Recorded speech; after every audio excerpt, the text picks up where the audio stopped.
आप तो बड़े कृपालु हैं, दयालु हैं, हमारे कोई संतान नहीं है, इसलिए आप हमें संतान दो। उन्होंने कहा राजन, संतान से सदगति नहीं होती है, अगर संतान हो भी गई तो क्या पता तुम्हें दुख भोगना पड़े। उन्होंने कहा बोले नहीं, हमें पुत्र चाहिए। तो महात्मा बोले ठीक है, हम हवन करते हैं। हवन किया, हवन के द्वारा आशीर्वाद मिला और महात्मा बोले कि जो पुत्र होगा उस पुत्र के जन्मने में तुमको बड़ा सुख होगा, लेकिन मरने के बाद उससे भी ज़्यादा भयानक दुख भी देगा। क्योंकि जब किसी का पुत्र जन्मता है तो कितना आनंद होता है, उत्सव होता है, और जब वही पुत्र यदि मर जाए अचानक तो भयानक दुख भी होता है। चित्रकेतु को पुत्र की प्राप्ति होती है, बड़ी बड़ी रानी थी, उसको पुत्र जन्मता है, उसका नामकरण, जातकरण, कर्म संस्कार होता है। चित्रकेतु बड़ा आनंदित होता है। एक दिन होता क्या है कि जो इसकी दूसरी रानियां थी उनको सोतिया डहा लग गया, यानी वो उसको सोच समझने लगी। क्योंकि राजाओं में यह प्रथा होती थी कि जो रानी पुत्र जन्म देती थी वही रानी पूजनीय होती थी, और वही रानी जो है राजा के कक्ष में रहने की अधिकारी होती थी। तो चित्रकेतु बड़ी रानी से बड़ा प्यार करता था, छोटी रानी को बड़ा दुख होता था।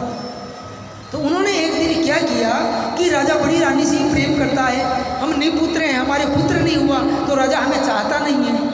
तो उन्होंने सबने सलाह करके और उस पुत्र को जहर दे दिया, और जहर दे करके पल्ले में सुला दिया। जो चित्रकेतु का पुत्र था वो पल्ले में आराम से सो गया, जहर से उसकी मृत्यु हो गई, उनकी आंखें फटी की फटी रह गई, आंखें नीली पड़ गई। जब अधिक समय हुआ तो रानी बोली दासी से कि दासी जाओ पुत्र को उठा के लाओ, बहुत समय हो गया है। जैसे ही दासी गई तो पुत्र की स्थिति देख करके घबरा गई, उसकी आंखें फटी थी, नीली पड़ रही थी। जैसे उसने सहलाया तो उसके अंदर कोई प्रतिक्रिया नहीं थी। जैसे देखा दासी ने विचार किया कि तो मर गया, तो रुदन करने लगी और रो करके जाती, हाय राम मैं मर गई। रानी के पास गई, बोला क्या हुआ? बोले चलो तो राजकुमार नहीं रहे। जब देखा तो राजकुमार मरा हुआ था। रानी को बड़ा दुख हुआ। चित्रकेतु आए और दोनों रानी और दासी और चित्रकेतु बहुत रोने लगे, विलाप करने लगे। जो रानियां थी जिन्होंने जहर दिया था वो भी आती है और झूठे ही थूक आंसू लगाती है और ड्रामा करके वो भी रोने लगती है। हे राम बहुत बुरा किया, अगर तुमको ऐसा ही करना था, बचपन में इसको लेना था तो दिया ही क्यों था? हम अभी माता पिता जीवित हैं, पुत्र हमारा छोटा सा था, इसका क्या अपराध हुआ, आपने अभी छीन लिया। हे विधाता तुमने बहुत अन्याय किया हमारे साथ। ऐसे विलाप कर रहे थे कि नारद जी और अंगिरा ऋषि फिर आ जाते हैं और आकर के कहते हैं राजन क्यों रो रहे हो? बोले महाराज आपके आशीर्वाद से पुत्र जन्मा था और वो अल्पायु में मर गया। तो अंगिरा जी बोले कि देखो भाई मैंने आपसे बोला था कि पुत्र जन्मने में जितना सुख होगा उतना ही अधिक दुख पुत्र मरने के बाद होगा, इसलिए क्यों शोक करते हो, क्यों दुख करते हो? बोले महाराज पुत्र का दुख किसी नहीं हुआ, अरे बड़ी मुश्किल से तो पुत्र प्राप्त हुआ था। उनने कहा ये तुम्हारी मूर्खता है, ये मृत्यु लोक है, या जो आया है वो जाएगा, इसमें कोई संदेह नहीं है, इसलिए विलाप मत करो। लेकिन पुत्र मोह ऐसा होता है, विलाप करने लगे। अंगिरा जी ने कहा भाई अगर ऐसा ही है और नहीं मानते हो तो उस आत्मा को बुला दूं? बोले बुलाओ। तो उस आत्मा को बुलाया और कहा कि सुनो इससे, तुम्हारा पुत्र जो आत्मा है वो क्या कहता है? तो कहता है हे प्राणी तुम क्यों रो रहे हो, क्या दुख हो गया है? बोले हमारा पुत्र मर गया। पुत्र मर गया? बोले हाँ। बोले वो तुम्हारा पुत्र नहीं था? अरे तुम कितनी बार उसके पिता बने हो, वो कितनी बार तुम्हारा पिता बना है। ये संसार चक्र है, जीवात्मा आती है और जाती है, कोई पिता बन के आता है, कोई पुत्र बन के आता है, कोई पत्नी बन के आता है। मैं तो शुद्ध चेतन आत्मा हूँ, मेरा नाश नहीं होता है। और तुम इस शरीर के मोह में पढ़ करके विलाप कर रहे हो, ये तुम्हारी मूर्खता है। ये जीवन भगवान ने दिया है तो भगवान का भजन करो। यमराज जी भी उनको समझाते हैं और कहते हैं कि देखो, मेरे माता पिता ने मुझे बचपन में छोड़ दिया था, फिर भी मैं दुख नहीं करता हूँ। आकाशवाणी होती है, आकाशी आवाज़ आती है। और इन मूर्खों को देखो, जिनके पति पत्नी पुत्र परिवार धन दौलत सब है, फिर भी विलाप कर रहे हैं। मेरा कोई नहीं, अकेला हूँ। छोटी उम्र में ही माता पिता छोड़ दिए, फिर भी आनंद से रहता हूँ।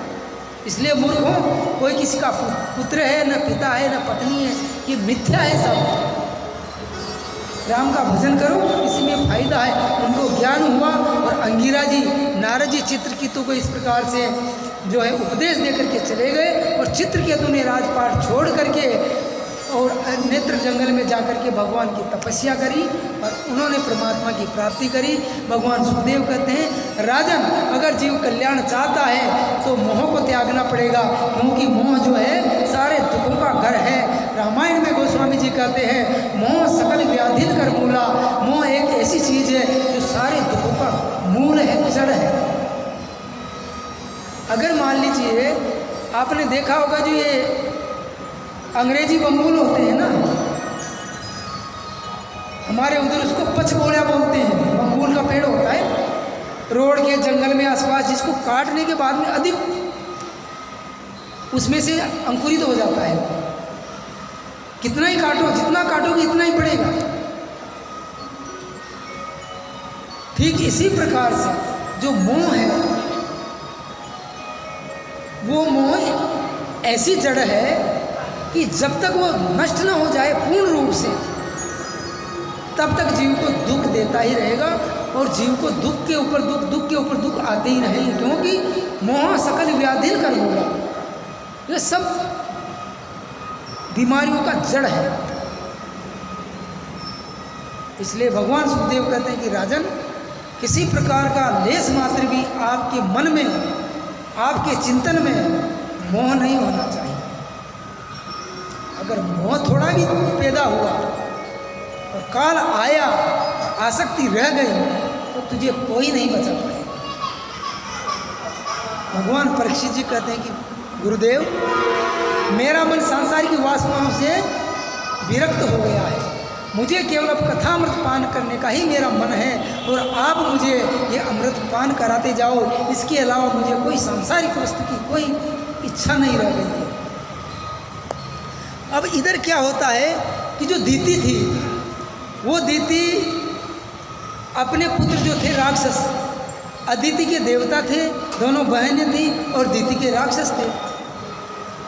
दोनों में लड़ाई झगड़ा होता था। जब राक्षसों का विनाश हुआ तो दीति को बड़ा दुख हुआ और उसने विचार किया कि मैं एक ऐसा पुत्र जन्मूं जो इंद्र को मारे। तो कश्यप जी के पास जाकर के प्रार्थना करी अपने पति से और कहा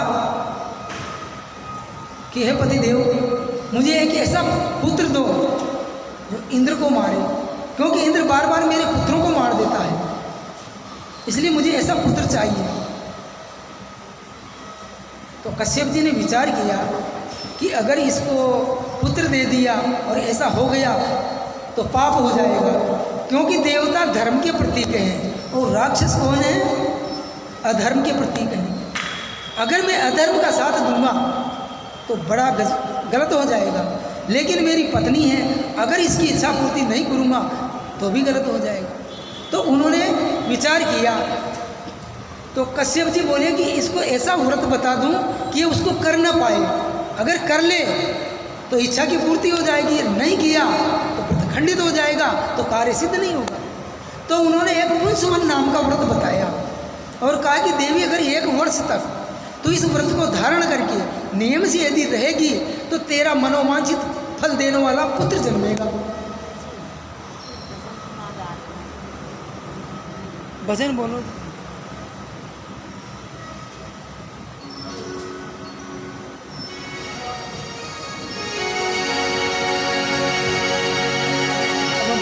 सभी एक बार फिर से